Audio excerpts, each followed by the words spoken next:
ఓం శ్రీ సాయినాథాయ నమః. శ్రీ సాయి సచ్చరిత్రము 41వ అధ్యాయము. చిత్రపటము యొక్క వృత్తాంతము. గుడ్డపీలికలను దొంగిలించుట. జ్ఞానేశ్వరి చదువుట. చిత్రపటము యొక్క వృత్తాంతము.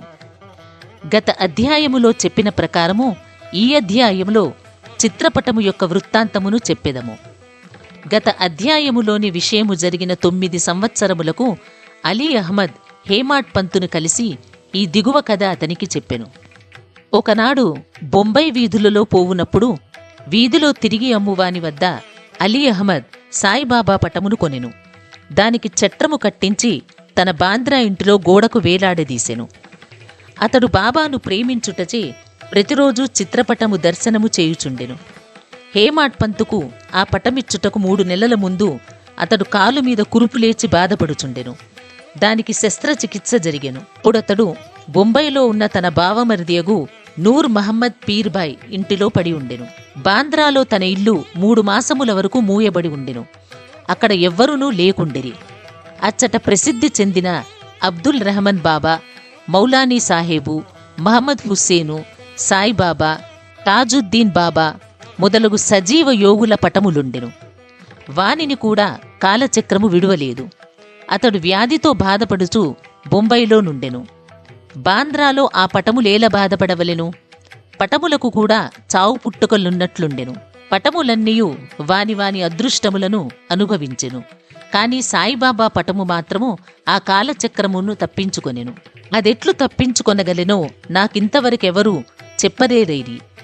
దీనిని బట్టి సాయిబాబా సర్వాంతర్యామి అనియు సర్వవ్యాపి అనియు అనంత శక్తుడనియు తెలియుచున్నది. అలీ మహమ్మద్ అనేక సంవత్సరముల క్రిందట యోగియగు అబ్దుల్ రెహమాన్ బాబా యొక్క చిన్న పటమును మహమ్మద్ హుస్సేన్ థారియా వద్ద సంపాదించెను. దానిని తన బావమరిదియగు నూర్ మహమ్మద్ పీర్భాయ్కి ఇచ్చెను. అది అతని టేబుల్లో 8 సంవత్సరములు పడి ఉండెను. ఒకనాడు అతడు దానిని చూచెను. అతడు దానిని ఫోటోగ్రాఫర్ దగ్గరకు తీసుకునిపోయి సజీవ ప్రమాణమంత పెద్దదిగా చేయించి దాని వ్రతులను తన బంధువులకు స్నేహితులకు పంచిపెట్టెను. అందులోనొకటి అలీ మహమ్మద్కిచ్చెను. దానినతడు తన బాంద్రా ఇంటిలో పెట్టెను. నూర్ మహమ్మద్ అబ్దుల్ రెహమాన్ గారి శిష్యుడు. గురువు నిండు దర్బారులో నుండగా అతడు గురువుగారికి దీనిని కానుకగా ఇచ్చుటకు పోగా వారు మిక్కిలి కోపించి కొట్టబోయి నూర్ మొహమ్మద్ను అచ్చటి నుంచి తరిమివేసిరి. అతడు మిగుల విచారపడి చికాకు పొందెను. తన ద్రవ్యమంతయు నష్టపడుటయే కాక గురువుగారి కోపమునకు అసంతుష్టికి కారణమాయను గదాయని చింతించెను. విగ్రహారాధన గురువుగారికి ఇష్టము లేకుండెను. ఆ పటమును అపోలో బందరుకు తీసుకునిపోయి ఒక పడవను అద్దెకు కట్టించుకొని సముద్రములోనికి పోయి దానినక్కడ నీళ్లల్లో ముంచివేసెను. తన బంధువుల వద్ద నుంచి స్నేహితుల వద్ద నుంచి పటములను తెప్పించి 6 పటములు వానిని కూడా బాంద్రా సముద్రములో ముంచెను. ఆ సమయమున అలీ మహమ్మద్ తన బావమరిది ఇంటిలో నుండెను. యోగుల పటములను సముద్రములో పడవేయించినచో తన వ్యాధి కుదురునని బావమరిది చెప్పెను. అది విని అలీ మహమ్మద్ తన మేనేజర్ను బాంద్రా ఇంటికి పంపి అక్కడున్న పటములనన్నిటినీ సముద్రములో వేయించెను.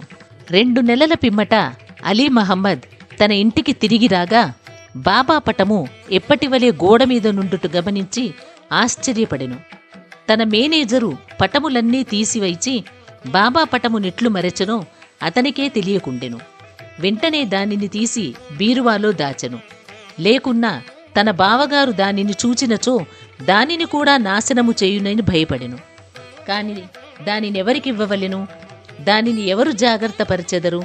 దానిని భద్రముగా నెవరుంచగలరు అను విషయములను ఆలోచించుచుండగా సాయిబాబాయే ఇస్ము ముజావర్ను కలిసి వారి అభిప్రాయము ప్రకారము చేయవలసినదని తోచునట్లు చేసెను. అలీ మహమ్మద్ ఇస్ము ముజాఫర్ను కలుసుకొని జరిగినదంతయూ చెప్పెను. ఇరువురును బాగుగా ఆలోచించి ఆ పటమును హేమాడ్ పంతుకివ్వ నిశ్చయించిరి. అతడు దానిని జాగ్రత్తపరచునని తోచెను. ఇద్దరును హేమాడ్ పంతు వద్దకు పోయి సరి అయిన కాలములో దానిని బహూకరించిరి. ఈ కథను బట్టి బాబాకు భూత భవిష్యత్ వర్తమానములు తెలియుననియు చాకచక్యముగా సూత్రములు లాగి తన భక్తుల కోరికలు నెట్టుల నెరవేర్చుచుండెనో అది కూడా తెలియుచున్నది. ఎవరికైతే ఆధ్యాత్మిక విషయములలో ఎక్కువ శ్రద్ధయో వారిని బాబా ప్రేమించుటయేగాక వారి కష్టములను తొలగించి వారిని ఆనందభరితులుగా చేయుచుండిరని రాబోవు కథ వలన తెలియును. గుడ్డపీలికలను దొంగిలించుట, జ్ఞానేశ్వరి చదువుట. బివి దేవు దహనులో మామలతదారు. అతడు జ్ఞానేశ్వరిని ఇతర మత గ్రంథములను చదువవలెనని చాలా కాలము నుండి కోరుచుండెను. భగవద్గీతపై మరాఠీ భాషలో జ్ఞానేశ్వరుడు రాసిన వ్యాఖ్యయే జ్ఞానేశ్వరి. ప్రతిదినము భగవద్గీతలోని ఒక అధ్యాయమును, ఇతర గ్రంథముల నుండి కొన్ని భాగములను పారాయణ చేయుచుండెను. కాని జ్ఞానేశ్వరిని ప్రారంభించగానే ఏవో అవాంతరములేర్పడుటచే పారాయణం ఆగిపోవుచుండెను. 3 నెలలు సెలవు పెట్టి సిరిడీకి వెళ్ళి అచ్చట నుండి తన స్వగ్రామముకు పౌండకు పోయెను. ఇతర గ్రంథములన్నీయూ అచ్చట చదువగలిగెను. కాని జ్ఞానేశ్వరి ప్రారంభించగానే ఏమో విపరీతమైన చెడ్డ ఆలోచనలు తన మనస్సున ప్రవేశించుటచే చదువలేకుండెను. అతడెంత ప్రయత్నించినను కొన్ని పంక్తులు కూడా చదువలేకపోయెను. కాబట్టి బాబా తనకు ఆ గ్రంథమందు శ్రద్ధ కలగజేసినప్పుడే దానిని చదువుదమని, వారి నోటి వెంట వచ్చినప్పుడే దానిని ప్రారంభించదననియు, అంతవరకు దానిని తెరువననియు నిశ్చయము చేసుకొనెను. అతడు 1914వ సంవత్సరము ఫిబ్రవరి నెలలో కుటుంబ సహితముగా సిరిడీ వెళ్ళెను. అక్కడ ప్రతిదినము జ్ఞానేశ్వరు చదువుచుంటివా అని బాపూసాహెబ్ జోగ్ దేవుగారిని అడిగెను. దేవు తనకు అట్టి కోరిక కలదనియు, కాని దానిని చదువుటకు శక్తి చాలకుండెననియు, బాబా ఆజ్ఞాపించినచో దానిని ప్రారంభించదననియు చెప్పెను. ఇప్పుడు జోగ్ ఒక పుస్తకమును తీసుకుని బాబాకిచ్చినచో దానిని వారు తాకి పవిత్రము చేసి ఇచ్చెదరనియు, అప్పటి నుండి నిరాటంకముగా చదువవచ్చుననియు దేవుకు సలహానిచ్చెను. బాబాకు తన ఉద్దేశము తెలియను గనక దేవుగారట్లు చేయుటకు అంగీకరించలేదు. బాబా తన కోరికను గ్రహించలేరా? దానిని పారాయణ చేయుమని స్పష్టముగా ఆజ్ఞాపించలేరా అనెను. దేవు బాబాను దర్శించి 1 రూపాయి దక్షిణనిచ్చెను. బాబా 20 రూపాయలు దక్షిణ అడుగగా దానిని చెల్లించెను. ఆనాడు రాత్రి బాలకరాముడను వారిని కలుసుకొని అతడు బాబా యందు భక్తిని, వారి అనుగ్రహమును ఎట్లు సంపాదించెనని ప్రశ్నించెను. మరుసటి దినము హారతి పిమ్మట అంతయు తెలిపెదనని అతడు బదులిచ్చెను. ఆ మరుసటి దినము దర్శనం కొరకు దేవు వెళ్ళగా బాబా అతనికి 20 రూపాయలు దక్షిణ ఇమ్మనెను. వెంటనే దేవు దానిని చెల్లించెను. మసీదు నిండా జనులు నిండి ఉండుటచే దేవు ఒక మూలకు పోయి కూర్చుండెను. బాబా అతనిని పిలిచి శాంతముగా తన దగ్గర కూర్చునుమనెను. దేవు అట్లనే చేసెను. మధ్యాహ్న హారతి పిమ్మట భక్తులందరూ పోయిన తరువాత దేవు బాలకరాముని చూచి అతని పూర్వ వృత్తాంతముతో పాటు బాబా అతనికి ఏమేమి చెప్పెనో, ధ్యానమునెట్లు నేర్పిరో అని అడుగగా బాలకరాముడు వివరములు చెప్పుటకు సిద్ధపడెను. అంతలో బాబా చంద్రు అను కుష్ఠరోగ భక్తుని పంపి దేవుని తీసుకుని రమ్మనెను. దేవు బాబా వద్దకు పోగా ఎవరితో ఏమి మాట్లాడుచుంటివి అని బాబా అడిగెను. బాలకరామునితో మాట్లాడుచుంటుననియు, బాబా కీర్తి వినుచుంటుననియు అతడు చెప్పెను. తిరిగి బాబా 25 రూపాయలు దక్షిణ అడిగెను. వెంటనే దేవు సంతోషముతో దక్షిణ చెల్లించెను. అతనిని బాబా లోపలికి తీసుకుపోయి స్తంభము వద్ద కూర్చుండి, నా గుడ్డ పీలికలను నాకు తెలియకుండా దొంగిలించితివేలా అనెను. దేవు తనకా గుడ్డపీలికల గూర్చి ఏమీయూ తెలియదనెను. బాబా అతనిని వెతుకుమనెను. అతడు వెతికెను, కాని అచట ఏమీయూ దొరకలేదు. బాబా కోపగించి ఇట్లనెను, ఇక్కడ ఇంకెవ్వరూ లేరు, నీవొక్కడవే దొంగవు. ముసలితనముచే వెంట్రుకలు పండినప్పటికీ ఇచ్చటొక దొంగిలించుటకు వచ్చితివా అని కోపగించెను. బాబా మతిచెడిన వానివలే తిట్టి కోపగించి చీవాట్లు పెట్టెను. దేవు నిశ్శబ్దముగా కూర్చుండెను. దేవు తాను సటకా దెబ్బలు కూడా తినునేమో అనుకొనెను. 1 గంట తరువాత బాబా అతడిని వాడాకు వెళ్ళుమనెను. దేవు అచటకేగి జరిగినదంతయు జోగుకు బాలకరామునకు తెలియజేసెను. సాయంకాలమందర్నీ రమ్మని బాబా కబురు పంపెను. ముఖ్యముగా దేవును రమ్మనెను. నా మాటలు వృద్ధుని బాధించి ఉండవచ్చునుగాని అతడు దొంగిలించుటచే నేనట్లు పలుకవలసి వచ్చెను అని బాబా నుడివెను. తిరిగి బాబా 12 రూపాయల దక్షిణ అడిగెను. దేవు దానిని వసూలు చేసి చెల్లించి సాష్టాంగ నమస్కారము చేసెను. బాబా ఇట్లనెను, ప్రతిరోజు జ్ఞానేశ్వరిని చదువుము, పోయి వాడాలో కూర్చుండుము, ప్రతినిత్యము కొంచెమైనను క్రమము తప్పక చదువుము. చదువుతున్నప్పుడు దగ్గరున్న వారికి శ్రద్ధాభక్తులతో బోధపరిచి చెప్పుము. నేను నీకు జలుతారు సెల్లానిచ్చుటకు ఇక్కడ కూర్చొని ఉన్నాను. ఇతరుల వద్దకు పోయి దొంగలించదవేలా?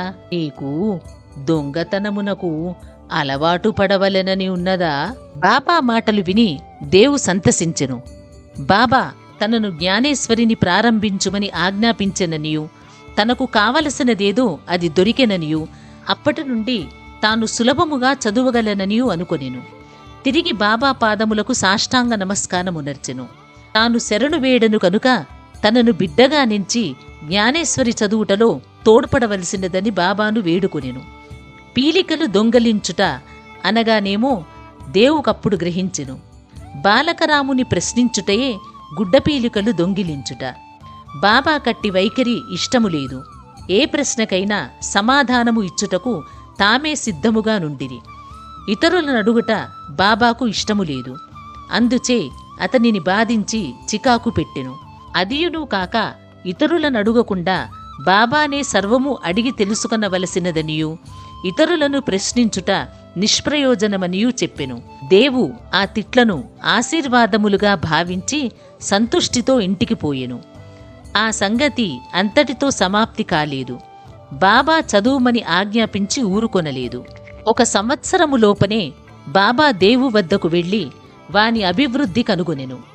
1914వ సంవత్సరము ఏప్రిల్ నెల 2వ తేదీ గురువారము ఉదయము బాబా స్వప్నములో సాక్షాత్కరించి పై అంతస్తులో కూర్చుండి, జ్ఞానేశ్వరి బోధపడుచున్నదా లేదా అని అడిగెను. లేదు అని దేవు జవాబిచ్చెను. బాబా, ఇంకా ఎప్పుడు తెలుసుకొనెదవు? దేవు కండ్ల తడిపెట్టుకుని, నీ కృపను వర్షింపనిదే పారాయణము చికాకుగానున్నది, బోధపడుట చాలా కష్టముగానున్నది, నేను దీనిని నిశ్చయముగా చెప్పుచున్నాను అనెను. బాబా, చదువునప్పుడు నీవు తొందరపడుచున్నావు. నా ముందర చదువుము, నా సమక్షమున చదువుము. దేవు, ఏమి చదువవలెను? బాబా, ఆధ్యాత్మ చదువుము. పుస్తకము తీసుకొని వచ్చుటకు దేవు వెళ్ళెను. అంతలో మెలకువ వచ్చి కండ్లు తెరిచెను. ఈ దృశ్యమును చూసిన పిమ్మట దేవునకు ఎంత ఆనందము సంతోషము కలిగినో చదువరులే గ్రహింతురుగాక. 41వ అధ్యాయము సంపూర్ణము. సద్గురు శ్రీ సాయినాథార్పణమస్తు. శుభం భవతు. ఈ వీడియో మీకు నచ్చినట్లయితే లైక్ చేయండి, షేర్ చేయండి, మా ఛానల్ని సబ్స్క్రైబ్ చేయండి. మా పాఠకులు ఎక్కడ ఉన్నా సులభముగా సాయి సచ్చరిత్ర 53 అధ్యాయాలు వినుటకు మరియు తెలుసుకున్నటకు సనాతన నిధి అప్లికేషన్ ప్రతి అధ్యాయము వీడియోలుగా చేసి మీకు అందిస్తున్నాము. సనాతన నిధి యాప్ని డౌన్లోడ్ చేసుకుని సాయిబాబా జీవిత గాథను తెలుసుకోండి మరియు ప్రత్యేక క్విజ్ కార్యక్రమంలో పాల్గొని విజేతలుగా నిలవండి. ప్రతి అధ్యాయం తరువాత క్విజ్లో పాల్గొని మీ పరిజ్ఞానాన్ని పరీక్షించుకోండి మరియు బహుమతులు గెలుచుకోండి. మీ కుటుంబంతో కలిసి ఈ ఆధ్యాత్మిక ప్రయాణంలో పాల్గొనండి. ఇప్పుడే డౌన్లోడ్ చేసుకోండి సనాతన నిధి యాప్. గూగుల్ ప్లే స్టోర్ మరియు యాపిల్ యాప్ స్టోర్లో అందుబాటులో ఉంది. మరిన్ని వివరాలకు మా వెబ్సైట్ని సందర్శించండి.